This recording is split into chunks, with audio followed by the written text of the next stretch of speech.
Ова видео е снимено од рускиот активист за човекови права Александар Жаров, додека тој влегува во метростаница во Москва.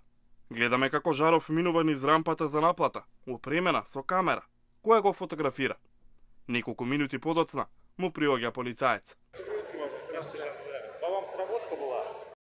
32 годишникот бил идентификуван преку системот за препознавање на лица, технологија која е широко инсталирана низ метрото во руската престолнина.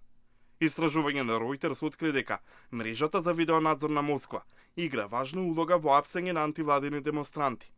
Властите во Русија и Москва не открија на барањата да коментираат по наводите.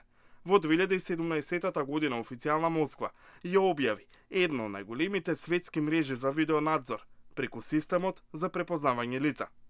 Околу 160.000 камери беа инсталирани низ главниот град за да им помогнат на службите, соопшти тогаш градското оделение за информатички технологии.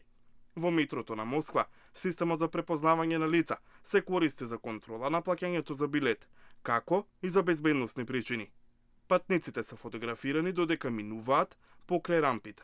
Потоа, компјутер користи алгоритми на вештачка интелигенција за да ги анализира и идентификува лицата. Ако системот препознае патник од листа за приведување, полицијата веднаш реагира. Ова го велат 29 луѓе кои токму вака биле приведени. Сите имаат едно заедничко. Го критикувале претседателот Владимир Путин. Повеќето од овие луѓе се приведени во 2021 година по нивно учество на антивладини демонстрации. 27 годишниот Сергеј Пинчук е еден од нив. Против Пинчук и Жаров немало покренато никакво обвинение. Властите во Русија и Москва не одговорија на прашањата на Reuters за приведувањето на Жаров и Пинчук, ниту за други соговорници. Кремљ ги препрати прашањето до градоначалникот на Москва, од каде нема одговори.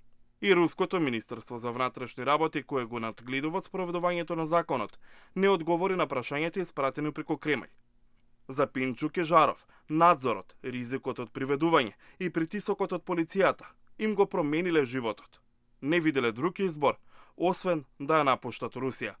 Жаров заминал во Германија, додека Пинчук решил да се пресели во САД, од каде бара азил.